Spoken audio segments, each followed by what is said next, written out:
It's time. It's time. It's time. It's time. It's time. Oh my. Oh, I knocked the camera. This is already going great, you guys. The hair is a mess. I'm a mess. Everything's a mess.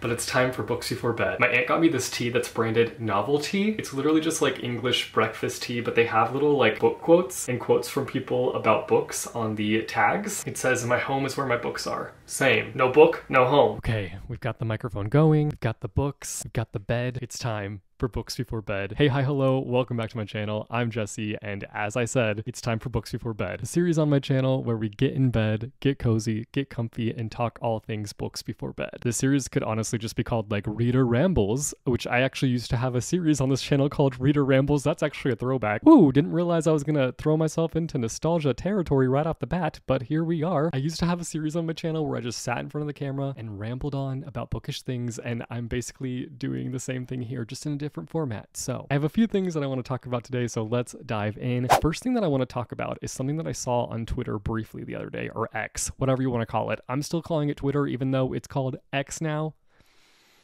So stupid. I honestly don't even like Twitter that much, but I find myself on there often, unfortunately. I tried to make the move over to Threads, and like I'm still open to using Threads, but I feel like not everybody is over there yet, so it's just kind of boring. Like every time I open it, it's just like crickets. All that to say, I really just fell down a bunnet hole. I'm already tripping all over my words, and I just started. This is going to be a really good time. Anyway, on my feed one day, I saw this picture of like a weird version of Six of Crows. And I didn't think much of it when I first saw it. I was just like, oh, interesting. Somebody made like a fun little edit of Six of Crows. It's not my cup of tea, but I will always support people making fun little graphics for books that they love. Like, where's the harm in that? Only to find out that this graphic that I saw is actually a new edition of Six of Crows coming out. It's not only Six of Crows that are getting these new covers, a few books are getting these new covers, and I'm going to give some context before we all freak out over these covers, but I did freak out when I first saw them and I heard that they were new editions coming out for Six of Crows because they don't fit the series. But anyway, here are the covers. We've got Six of Crows, Crooked Kingdom, If We Were Villains, and Red, White, and Royal Blue. To me, these look like they could just be fan-made covers. I've seen fan-made covers that look like this, but after I panicked and was like, oh my god, how could they do this to Six of Crows? I did some Googling, I did some research. I found out that these are exclusive editions coming out for Indigo, which I believe Indigo is a Canadian bookstore. I can't remember. So thankfully, these are just special editions coming out of these books. But my question is, one, this is kind of mean, but like, these are the special edition covers that you're coming out with. These are the covers. Crickets. That's what I hear. Crickets. They're just not that compelling, and in my opinion, they don't really suit the books at all. I think the only one that like low-key suits the books is Red, White, and Royal Blue. But even still, where's the Red, White, and Royal Blue on that cover? Huh? That's what I want to know. Then the other question I have is, why are these books in particular getting these special editions with Indigo? Because they have nothing to do with each other, like at all. The only thing that I could see is that these books are somewhat popular. I just don't know why they're like uniform. Like, why are they all styled the same way? Because they're not tied to each other in any way. They're different authors. They're completely different stories, they're in different genres, and it just doesn't make sense to me. I guess I'm just glad that these are staying in the Indigo bookstores because we don't have those here. Now I don't have to worry about walking into a bookstore, seeing these atrocious book covers, and running out in fear. Okay, they're not that bad. I am being dramatic now. What's new there though? That's not new. Not at all. I need some tea. I need some tea. I need some tea. If you have an Indigo bookstore, I want to know if you have seen these covers in person. Are they better in person? Because sometimes that is the case. Like sometimes I will see a book cover online and I'll be like, that is not it. That is horrible.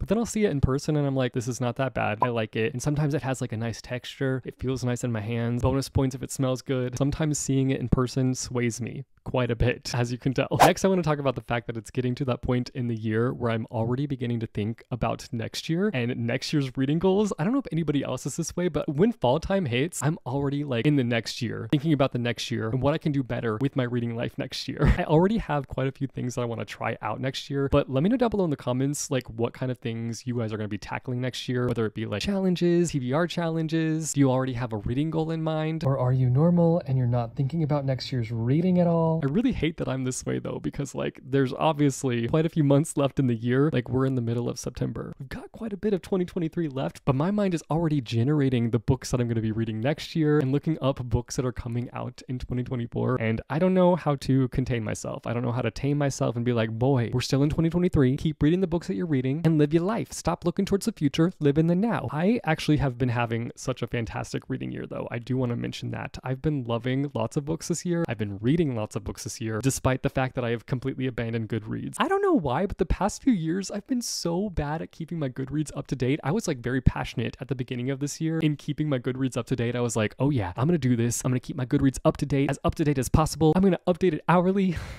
Guess who did none of that? Me. The thing that annoys me so much though is that I used to be so good at keeping my Goodreads up to date. Like a few years back, I was on fire. I was on Goodreads on the daily, updating my reads. Guys, I'm looking at my Goodreads and like the last recorded book that I have is in July, but I didn't read this book in July. This is like an old book that I read back in 2020, I think. It said that I updated my Goodreads on July 13th, 2023 at 7:25 with the book Monstrous Volume 1. I did not read Monstrous Volume 1 in July. What in the world is going on with my Goodreads? Did I get hacked? That's a weird thing to do if you hacked my Goodreads account. I'm sure I didn't get hacked. There must be some kind of glitch. But before that, the last book that I updated was in February 28th. So I am very behind. I've read so much this year. I probably have 50 plus books to catalog. Why am I like this? I hate this so much. So one of my main goals for 2024 is to keep my Goodreads updated. I just love having that updated because it's so nice to look back on. It's like a great way to like just have your books cataloged. I know that a lot of people have been mentioning Storygraph lately. See, I love the idea of Storygraph, but I feel like the community aspect is missing over there for me. And then also like just making that jump just seems like a hassle to me. Like I'm just already comfortable. Also, Goodreads just feels so nostalgic for me. And you guys know how I feel about that now. I am the nostalgia king. I love nostalgic things. And so making that leap would probably hurt my heart, but maybe someday I will give it a try. I do have an account. I just don't use Storygraph. So, but I do feel like Storygraph has a lot of features that Goodreads doesn't, that I wish Goodreads has. Like I know that they have half stars, which is something that people really love. And I know that it also like tracks things on like a deeper level. Like at the end of the year, it will give you like insight on your reads and your reading habits and the genres of books that you read from. So that really interests me. I don't know. Maybe I should like try it out in 2024. Could I like keep my Goodreads updated and my Storygraph updated? That seems like a lot, but I'm willing to try. If you guys think I should do that, let me know your thoughts. What do you prefer, Goodreads or Storygraph? Let me know all your feels down below in the comments. I need a drink of tea. Give me some tea, baby. Ow.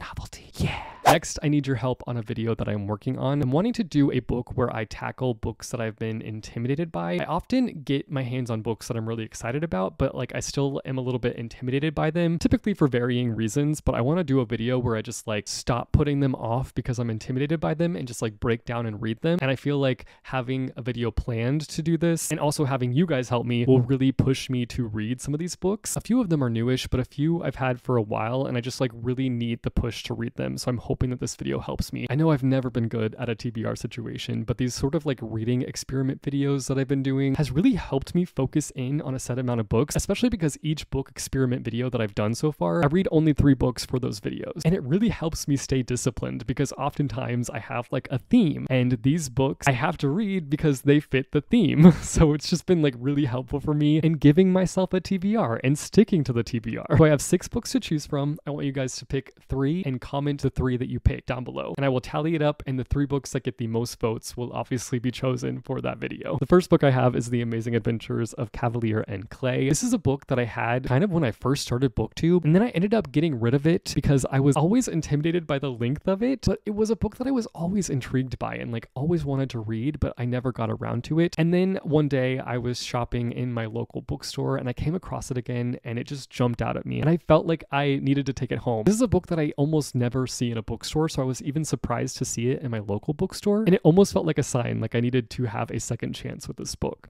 So this is one of the options. It's got superhero vibes, so keep that in mind. I don't have the cover for this one handy because all my books are currently nude and I just couldn't be bothered to track down the cover for this one. But this book is She Who Became the Sun. I will insert the cover right here. This was a popular like TikTok book, and sometimes that scares me when TikTok is associated with a book because it can either be a hit or it can be a big miss. It really just depends. It's also high fantasy, and I feel like oftentimes with that genre, I will put it off for a long time just because typically when you're first getting into one, it can be very overwhelming because you're learning a whole new world, a whole new set of characters, and it can just be a lot. That's partly why I've been putting it off. Which leads me to this book, another high fantasy book, The Grace of Kings. This is another one where it's high fantasy, and I've just been putting it off because of the fact that it's high fantasy. I feel like oftentimes my experience with high fantasy books have been very slow, and not to say that slow books are bad, but it just takes so much more patience to trust the process, and so that can oftentimes have me just like pushing the book farther and farther down my TBR. But I want to stop approaching high fantasy in that way and like having that attitude and going into high fantasy. So this is another option. Then the next book I couldn't find, but I swear I have it. I swear I got it from Book of the Month, but I can't remember if that's true or if I'm making that up and I just saw everybody else getting it and I just like thought that I got it too, but I'm pretty sure I got it. I just don't know where I put it. But Hellbent by Leigh Bardugo. I did not like Ninth House. It's not that I didn't like Ninth House. It just was not... I guess I didn't like Ninth House. Let's be real. I didn't like it. I wasn't a huge fan. I know that was like super hyped and everybody loved it. I was not a part of that love situation. I just felt really meh about it. And so that obviously has me intimidated to pick up the sequel and read it. I still wanted to read it and give it a go and see if I felt like I wanted to continue on with this adventure. But this book is like literally make or break for the series with me. If I don't like it, I'm not going to read the rest of the series. If I do like it, then I will obviously keep trekking on. Next up here, I've got Lady Joker. This is a crime mystery situation, I believe. This is a Japanese translated book. I've had this one for quite some time now, and I think the reason I've been putting it off is because I'm still rather new to like the mystery genre, and this is a rather thick one, and this would probably be the thickest mystery book that I've read. So that just kind of puts me off and makes me nervous about starting it, but I also love the idea of reading it. It does have a sequel though, so keep that in mind when voting for it. Not that that would affect you guys at all, but it affects me. And the last book that I feel like a lot of people are going to vote for is Babel. I read the Poppy War trilogy this year, which is a trilogy that I have been very intimidated by just because of the hype, how long it is. I'm really bad at sticking with trilogies, but I started it, I got in it, I stuck it out, and I ended up loving it. So you'd think that I would like not be intimidated by this book, but I am. I am intimidated by this book. For some reason, I have this fear that I'm going to get into this book and I'm going to be confused. Because I feel like all the people that I know that have read it and loved it are very big-brained people, and I am not a very big-brained person. So that's why I've been putting it off. So let me know out of that stack which 3 you vote for. Drop it down below in the comments. I'll go over the books again quickly. We've got The Amazing Adventures of Cavalier and Clay, She Who Became the Sun, The Grace of Kings, Hellbent, Lady Joker, and Babel. Let me know your top 3 picks down below in the comments. Speaking of comments, it's time for me to respond to your comments. Yeah. I do not have a jingle for that. I just made that up on the spot, and I wish I wouldn't have because I already regret it. I regret it. In each Books Before Bed video, I will be pulling comments from the comment section to respond to within the video, just because I love you guys and I appreciate you guys commenting. The first one says, my local indie bookstore does an adult book fair twice a year. In the last video, we talked about Scholastic book fairs and how much I miss them, and we just went down a nostalgia train in terms of bookish things, and I am jealous that your local indie bookstore does a book fair. My library does a book fair, but it just does not hit in the same way that the Scholastic book fair hit. Like, I want to go to a book fair event as an adult that feels the way that a Scholastic book fair felt. I'm begging for somebody to coordinate one, please. If you reach for any Emma Mills book next, please let it be Foolish Hearts. That was my first EM book, and it has such a lovely depiction of fandom that absolutely won my heart, and I think you'd really love it. I am intrigued. I didn't realize that that book had a fandom element in it. I do have this book. I do own it. I got it at a used bookstore one day, and I was like, I gotta have this. I love me some Emma Mills. So maybe that will be my next Emma Mills book. I never did reach for her fantasy book. I still want to read that one, but like, as things go with me and my mood, I switched up my mood and I didn't read that book. So hot dang. Are we surprised? No, we are not. Put away the accent. Put away the accent. Put it away. What are you doing? It's late. That's what. It's late. And lastly, the bookmobile is my childhood thing. I am so jealous. Now, my library actually had some kind of bookmobile situation, but like as a child, it never came through my neighborhood. I did live like not that far from the library, so that's probably why it never came to my area, because they were like, you have the library right here. Why would we drive the library in your neighborhood? That doesn't make any sense. So I get it. I understand it, but I'm still jealous. I like just want to like step inside one day. I'm sure I'll get that chance at some point, but I've never been in one, and they just like look so fun to me. They always give me such cozy vibes.